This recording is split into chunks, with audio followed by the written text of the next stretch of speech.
The grand ballroom of the Ritz-Carlton sparkled with the glitter of diamonds and the flash of paparazzi cameras as New York's elite filed in for the annual Voices for Hope charity concert.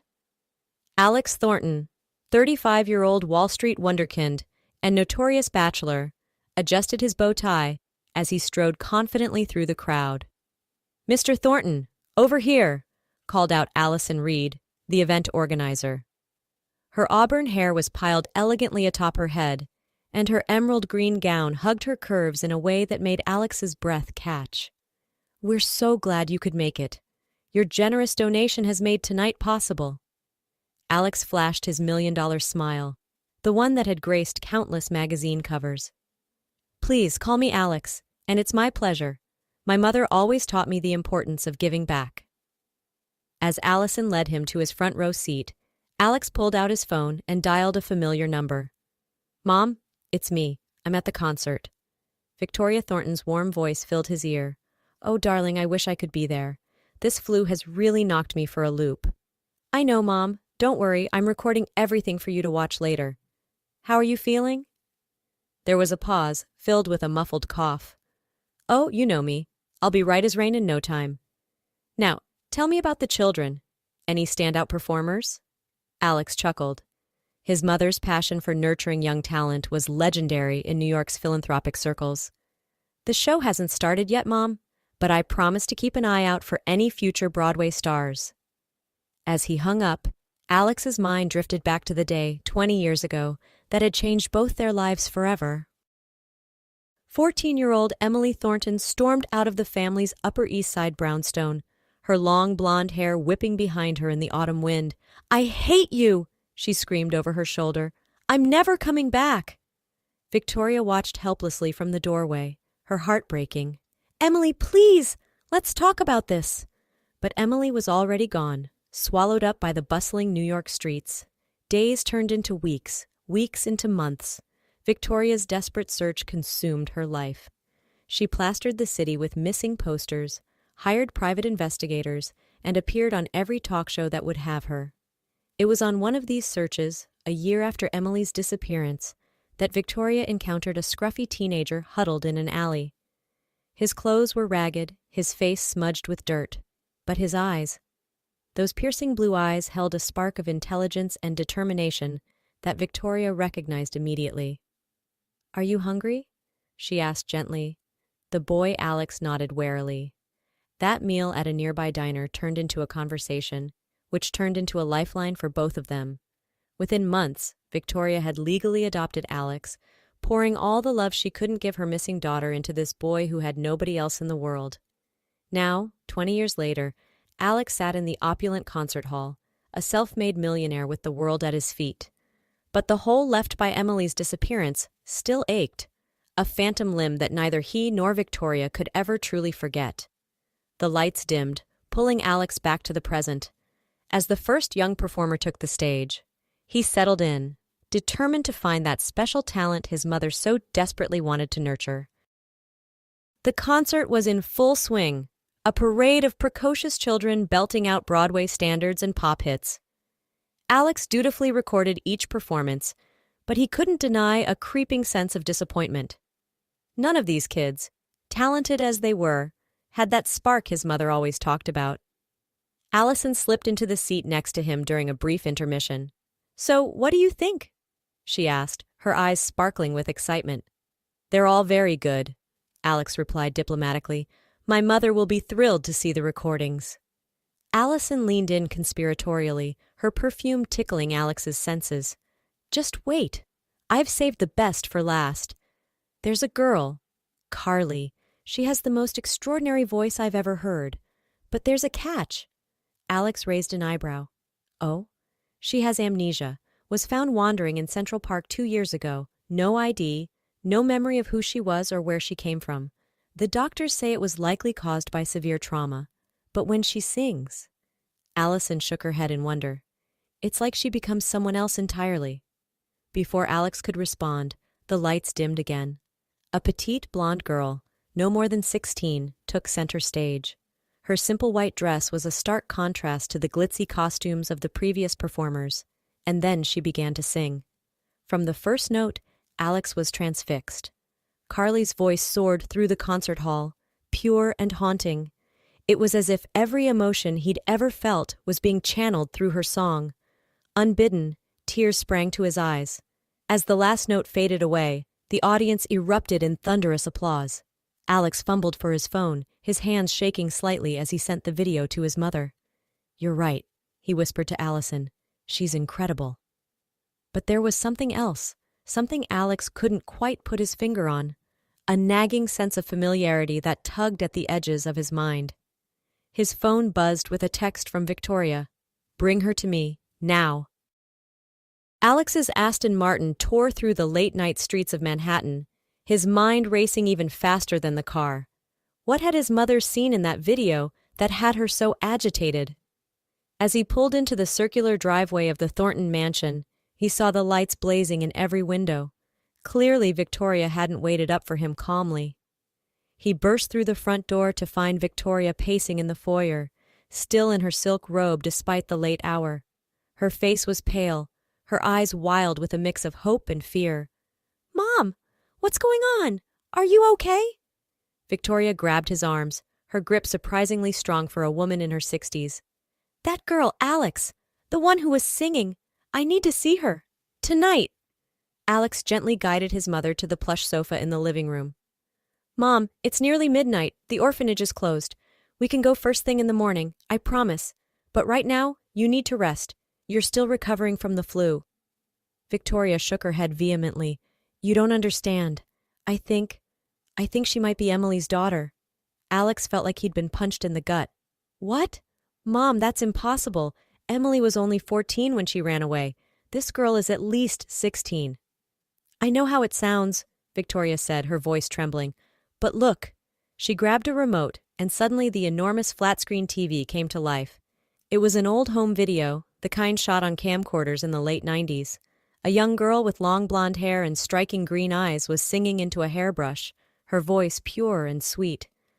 "That's Emily," Alex whispered, transfixed by the image of the sister he'd never known. Victoria nodded. "Now watch this." She pulled up the video Alex had sent her from the concert. As Carly's face filled the screen, the resemblance was undeniable. The same delicate features, the same captivating green eyes. "Oh my God," Alex breathed. "But how?" Victoria's eyes filled with tears. "I don't know, but I have to find out. Please, Alex, bring her to me. I need to know if she's my granddaughter." As Alex looked at his mother's pleading face, he knew there would be no rest for either of them until they unraveled this mystery. "Okay," he said, already pulling out his phone. "I'll make some calls. We'll get to the bottom of this, Mom. I promise." The next morning found Alex and Victoria in the austere office of Dr. Eleanor Simmons, director of the Harmony House Orphanage. The good doctor peered at them over her wire-rimmed glasses, her expression a mixture of curiosity and concern. "Mr. and Mrs. Thornton, while I appreciate your interest in Carly, I must remind you that our children's privacy is of utmost importance to us." Alex leaned forward, his most charming smile in place. "We completely understand, Dr. Simmons, but we believe there might be a family connection here. Surely you can appreciate how important that could be for Carly?" Dr. Simmons sighed, relenting slightly. "Very well. What would you like to know?" Victoria spoke up, her voice quavering with emotion. "How did Carly come to be in your care?" The doctor's face softened. "It's quite a tragic story, I'm afraid. Carly was found wandering in Central Park 2 years ago. She was dehydrated, malnourished, and completely disoriented. When the police brought her in, she couldn't tell us her name or where she came from.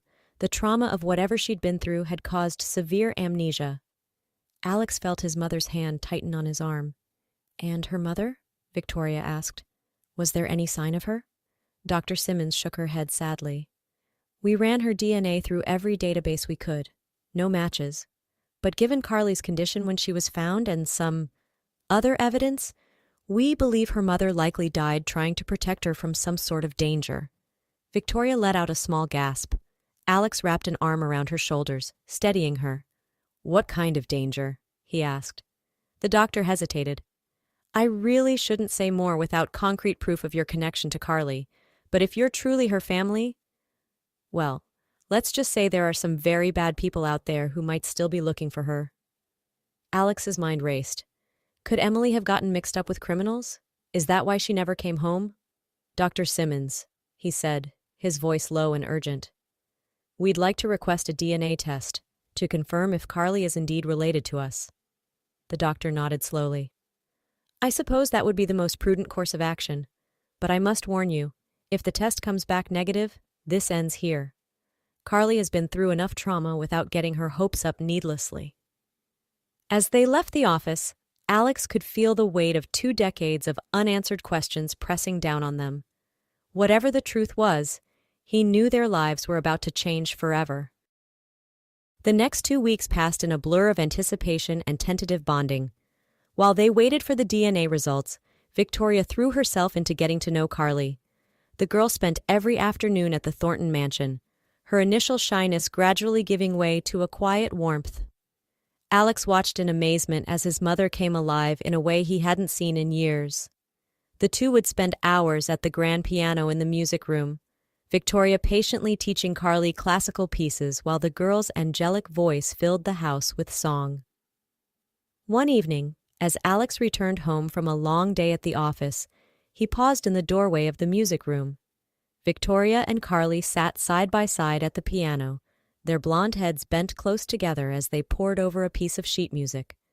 The scene was so domestic, so right, that Alex felt his throat tighten with emotion.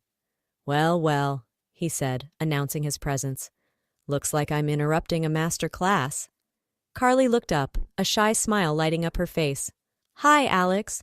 Victoria was just teaching me Chopin's Nocturne in E-flat major. It's so beautiful.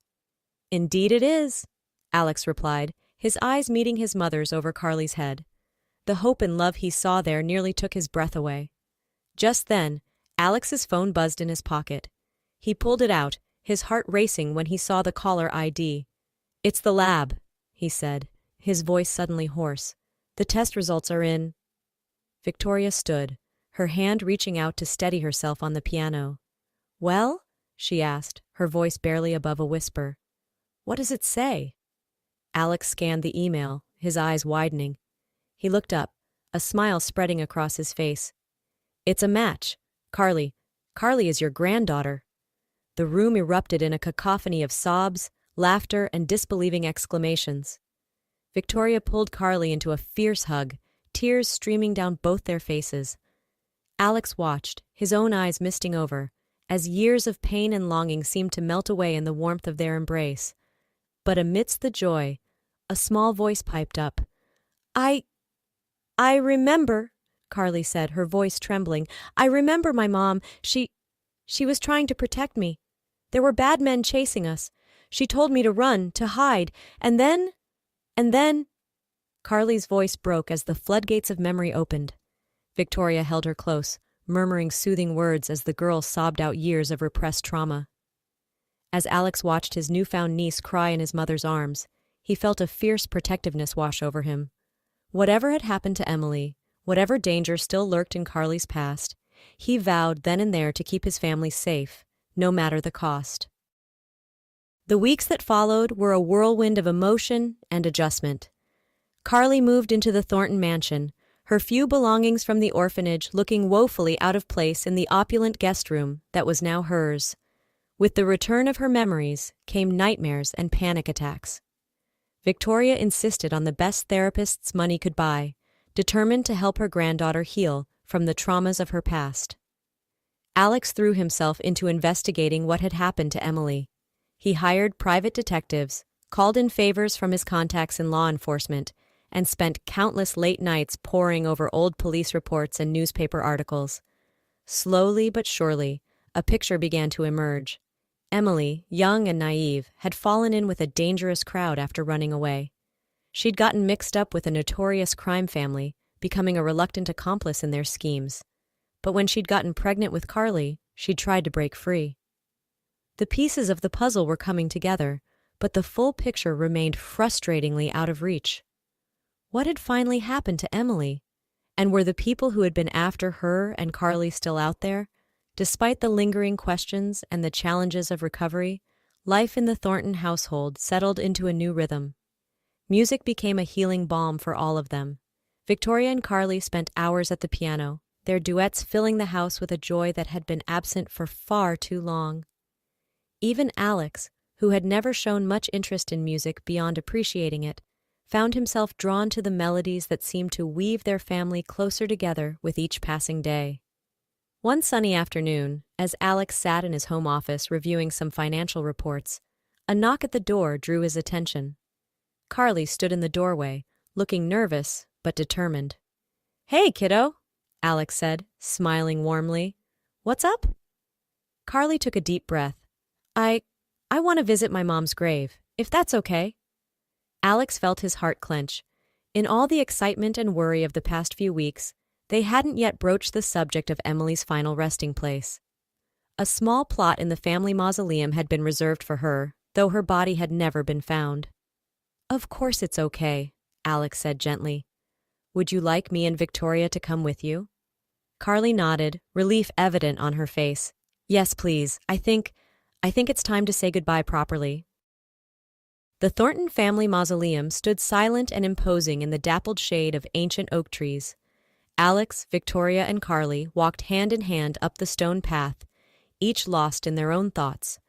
As they entered the cool marble interior, their footsteps echoed softly. They came to a stop before a simple plaque that read, "Emily Rose Thornton, beloved daughter and mother, though lost to sight, to memory dear." Carly reached out, her fingers tracing the engraved letters. "Hi, Mom," she said softly. "I'm sorry it took me so long to come see you. I forgot for a while. But I remember now. I remember how brave you were, how much you loved me." Victoria and Alex stood back, giving Carly space for this intimate moment. Tears streamed silently down Victoria's face as she listened to her granddaughter speak to the daughter she had lost.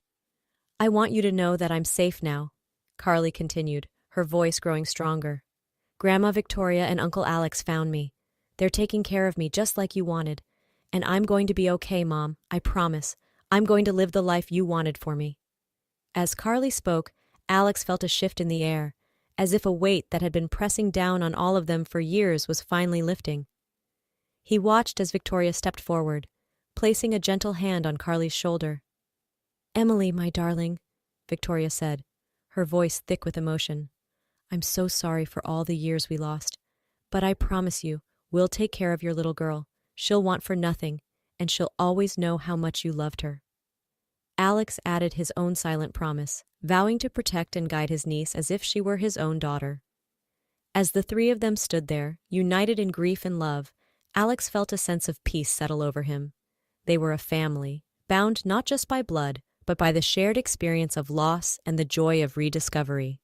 After a long moment, Carly turned to them, her eyes red, but her face serene. I think I'm ready to go home now." As they walked out of the mausoleum, the warm sunlight seemed to embrace them. Alex noticed that Carly walked with a new confidence, her shoulders straight and her head held high. It was as if, in saying goodbye to her mother, she had found the strength to fully embrace her new life. Victoria linked her arm through Carly's, smiling warmly. "What do you say we stop for ice cream on the way home? I seem to remember that was a Thornton family tradition after visiting the cemetery." Carly's face lit up. "Really? That sounds wonderful." As they climbed into Alex's car, the heaviness of the cemetery visit began to lift. By the time they pulled up to their favorite ice cream parlor, Carly was chatting animatedly about a new song she wanted to learn on the piano. Watching his mother and niece laugh together over enormous sundaes, Alex felt a warmth spread through his chest. This, he realized, was what family was all about.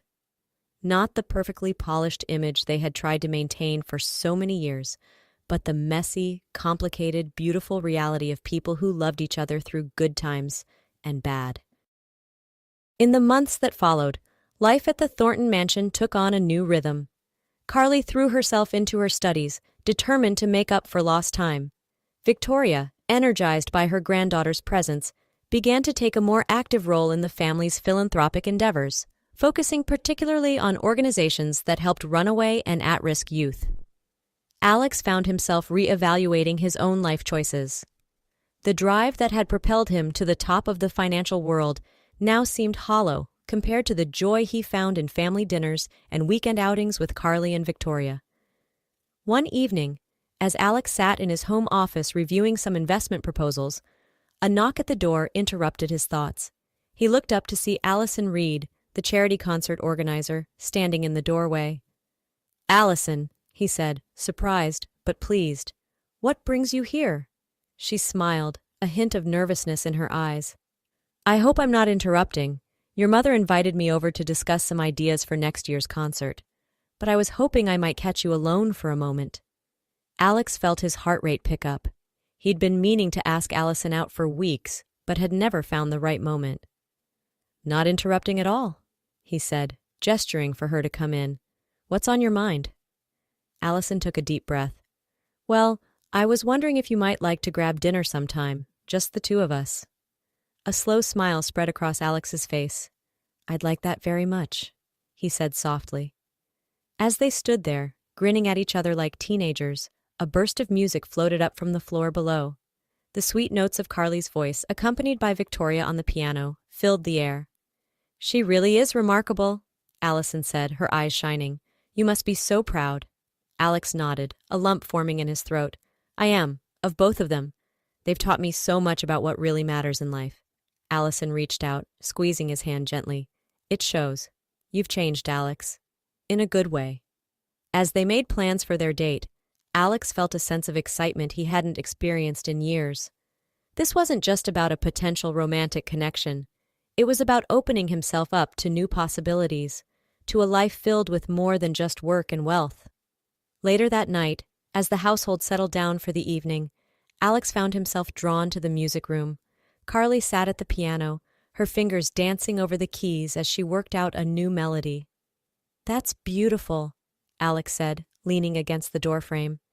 "Is it your own composition?" Carly looked up, a shy smile on her face.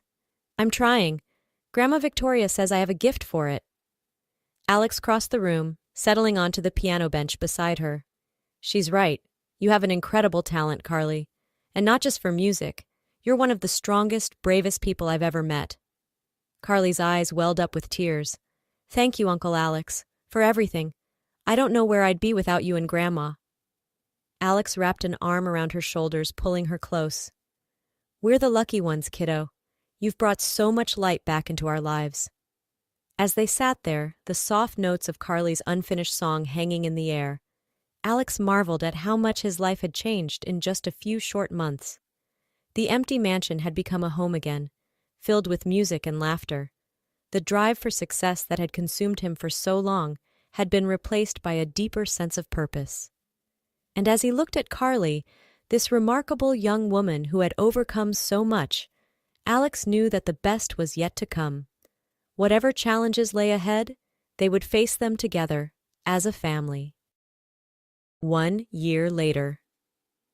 The grand ballroom of the Ritz-Carlton was once again alive with the sounds of music and laughter, but this year's Voices for Hope charity concert felt different. There was a warmth, a sense of genuine connection that permeated the air. Alex stood at the back of the room, his arm wrapped around Allison's waist. Their relationship had blossomed over the past year, bringing a new dimension of joy to his life. As he watched Victoria work the crowd, charming donors and comforting nervous young performers with equal ease, he felt a surge of pride. And then Carly took the stage. The audience fell silent as the first notes of her original composition filled the air. It was a song of loss and redemption, of family found and hope restored. As Carly's voice soared, Alex saw tears in the eyes of hardened businessmen and jaded socialites alike. When the last note faded away, there was a moment of breathless silence before the room erupted in thunderous applause. Carly beamed, her eyes finding Alex and Victoria in the crowd.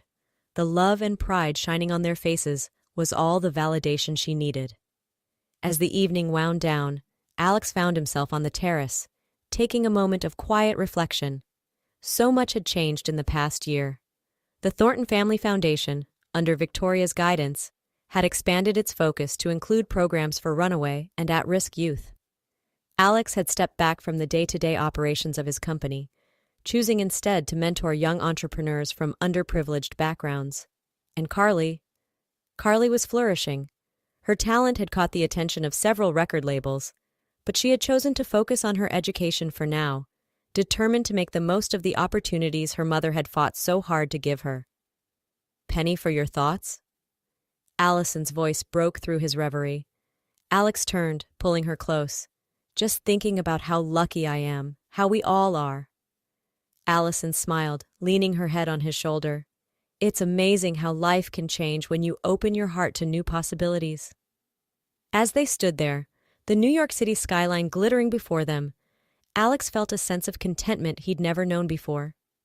The road ahead might not always be smooth, but with his family by his side, he was ready for whatever came next. Inside, the sound of laughter drifted out onto the terrace. Alex recognized the voices of Victoria and Carly, no doubt regaling some guests with one of their now famous duets. "Shall we?" he asked Allison, offering his arm. She nodded, her eyes sparkling. "Let's go make some music of our own." As they rejoined the party, Alex knew that the true harmony in his life had nothing to do with the notes being played on stage. It was in the bonds of family, the warmth of love, and the joy of second chances. The lost melody had been found, and the Thornton family's song was more beautiful than ever before.